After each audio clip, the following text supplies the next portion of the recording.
নমস্কার, কেমন আছেন সবাই? মকর সংক্রান্তির সকলকে জানাই অনেক অনেক শুভেচ্ছা।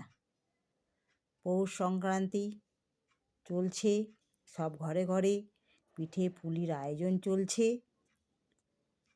আমারও ঘরে পিঠে পুলির আয়োজন করেছি। চলুন আজকে আপনাদের সঙ্গে কিছু পিঠে পুলির রেসিপি শেয়ার করব। পিঠের রেসিপি। আশা করি ভিডিওটা আপনাদের ভালো লাগবেন। ভিডিওটা আপনারা দেখতে থাকুন আমি কিভাবে পিঠে বানাই। প্রথমে নারকেলটাকে ভেঙে নিয়েছি, নিয়ে কুড়িয়ে নিয়েছি। নারকেলটাকে কুড়িয়ে নিয়ে চলে এসেছি রান্নাঘরে আপনাদের সামনে কিভাবে নারকেল ছাই বানাই দেখানোর জন্য। চলো প্রথমে বসিয়ে দিচ্ছি একটা কড়াই। গ্যাস অন করে দিয়েছি, গ্যাস জ্বেলে দিয়েছি। দিয়ে দিলাম নারকেল কুড়ি, নারকেল কুচোনো, নারকেল কুড়ানো। তারপরে দিয়েছি গুড়, নলেন গুড় দিয়েছি, একটু এলাচ থেতো করে দিয়ে নারকেল ছাই হয়ে গেছে আমার। এই যে নারকেল ছাইটা এরকম করে নামিয়ে নেব। আজকে আপনাদের সঙ্গে দুরকম পিঠের রেসিপি করব, আপনারা দেখতে থাকুন কিভাবে আমি পিঠেটা বানাই। এই যে প্রথম নারকেল ছাই তৈরি করে নিয়েছি। এরপরে একটা কড়াই নিয়ে চলে এসেছি। কড়াইতে দিচ্ছি 500 লিটারের একটা দুধের প্যাকেট, 500 গ্রাম দুধটা ভালো করে কড়াইতে গ্যাসে জাল দিয়ে নিতে হবে, ঘন করে জাল দিয়ে নিতে হবে। সেই জন্যে দুধটা চাপিয়ে দিয়েছি। চলুন একে একে এবার কী দিই তারপরে দেখাচ্ছি। দুধটা তো একদিকে গরম করে রেখেছি, এবার বসিয়ে দিচ্ছি কড়াই। কড়াইতে এবার কিভাবে চালের গুঁড়িটা ড্রো বানায় সেই দেখাচ্ছি। প্রথমে দিয়ে দিলাম কড়াইতে জল, আপনাদের দেখিয়ে দিলাম কি কি নিয়েছি। চালের গুঁড়ি, একটু নুন আর অল্প একটু ময়দা নিয়েছি। একটু এটা ডোরটা যাতে ভালো হয়। দিয়ে দিলাম নুন, জল গরম হয়ে গেছে, দিয়ে দিয়েছি, হ্যাঁ নরম হবে। দিয়ে দিলাম চালের গুঁড়ি আর তার সঙ্গে এবার দেবো একটু ময়দা। এই যে 1 বাটি ময়দা দিয়ে এবার ভালো করে বানিয়ে নিচ্ছি।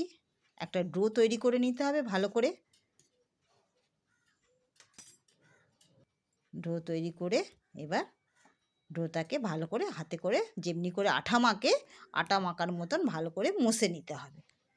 এই যে এইভাবে ছেনে নিতে হবে ভালো করে, আটাটা যাতে হয়ে যায়। এবার বসিয়ে দিচ্ছি একটা হাঁড়িতে জল, বানিয়ে নিচ্ছি খিলি আর নারকেলের পুরটা ওর ভিতরে দিয়ে দিচ্ছি। দিয়ে ঠিক এইভাবে মুখটাকে মুড়ে দিচ্ছি, যেমনি পিঠে বাড়িতে বানান। এই যে এইভাবে দেখুন, যারা নতুন শিখছেন পিঠে তারা এইভাবে পিঠের খিলিটাকে মুড়ে দেবেন। হাতে করে 2 হাতে দিয়ে চেপে চেপে মুড়ে একটু এভাবে হাতের তালু দিয়ে ঘুরিয়ে দিতে হবে, তাহলেই হয়ে যাবে আপনার পিঠে তৈরি। প্রথমে লেচিটাকে নেবেন, হাতের মধ্যে এমনি করে গোল করে লেচি পাকাবেন। এই যে এরকমভাবে খিলি করবেন, ঘুরিয়ে ঘুরিয়ে ঘুরিয়ে ঘুরিয়ে খিলি তৈরি করবেন।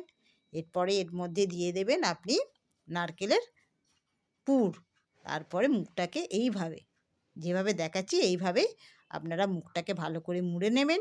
মুড়ে নিয়ে যাতে মুখটা খুলে না যায় সেই রকমভাবে মুখটা মুড়ে দেবেন। এবার হাতের তালু দিয়ে এইভাবে একটু ঘুরিয়ে দেবেন, ব্যাস আপনার পিঠে রেডি। এবার শুধু গরম জলে দিয়ে ভালো করে ফুটিয়ে নিতে হবে, সেদ্ধ করে নিতে হবে। এই যে আমি বসিয়ে দিয়েছি একটা ফুটো ফুটো থালা, কি বলে ছাঁকনিতে এবার দিয়ে দিচ্ছি পিঠেগুলো। নিচে দেওয়া আছে হাঁড়িতে জল দেওয়া আছে, তার উপরে এই যে পিঠেগুলো বসিয়ে দিয়েছি। এই যে একটু চাপা দিয়ে দিয়েছি, এই যে চাপা দিয়ে দিলাম। এবার 10 মিনিটের জন্য হতে দিলেই আপনার পিঠে হয়ে যাবে রেডি, ভাপে সেদ্ধ হয়ে যাবে। এবার বসিয়ে দিয়েছি দুধ পুলির জন্যে লাগবে তো দুধ। 1 প্যাকেট দুধ দেখিয়েছি, এর মধ্যে একটু এলাচ আর তেজপাতা দিয়েছি, তার সঙ্গে একটু দিয়ে দিলাম চিনি।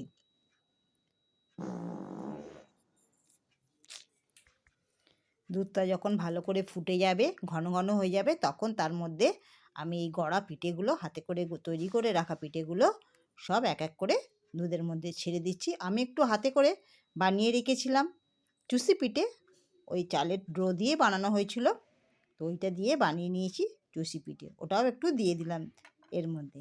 এই যে সেদ্ধ পিঠে বানিয়েছিলাম সেইটা আপনাদের দেখিয়ে দিচ্ছি কীভাবে সেদ্ধ পিঠেটা বানিয়েছিলাম। এই যে দেখুন এইভাবে গুড় দিয়ে এই সেদ্ধ পিঠে খেলে ভীষণই ভালো লাগে। এই সময় তো সবারই ঘরে ঘরে পিঠে তৈরি হয়। এবার আমি বসিয়ে দিলাম, দুধ পুলিটা হচ্ছে, চলুন মাঝখানে দেখিয়ে দিলাম সেদ্ধ পুলিটা, এবার দেখিয়ে দিচ্ছি দুধ পুলি। হয়ে এসেছে দুধ পুলি, গ্যাসটা একটু বন্ধ করে দিয়ে দিচ্ছি গুড়, কারণ গুড়টা দিলে যদি দুধ কেটে যায় সেই জন্যে গ্যাসটা বন্ধ করে দিলাম গুড়। এই যে ঠিক আমার তৈরি হয়ে গেল এইভাবেই দুধ পুলি। রেসিপিটা আপনাদের কীরকম লাগলো আমাকে অবশ্যই কমেন্ট করে জানাবেন। এরকম রান্নার রেসিপি যদি আপনারা আরও দেখতে চান সেটাও আমাকে কমেন্ট করে জানাবেন। আপনাদের কমেন্টের আশায় আমি রইলাম। এই যে দুধ পুলি রেডি হয়ে গেছে আমার, ভীষণই নরম হয়েছে। একটু গুড় ছড়িয়ে দিয়ে দুধ পুলিটা খেতে তো দারুণই হয়েছিল, খুবই টেস্টফুল হয়েছিল। দুরকম পিঠে আপনাদের সঙ্গে শেয়ার করলাম। আজ এই পর্যন্তই, দুরকম পিঠে করেছি। এই যে দেখুন পিঠেটা খুলে কেটে ভেঙে দেখছি, এই দেখাচ্ছি, এই দেখুন কীরকম একদম পুর ভরা।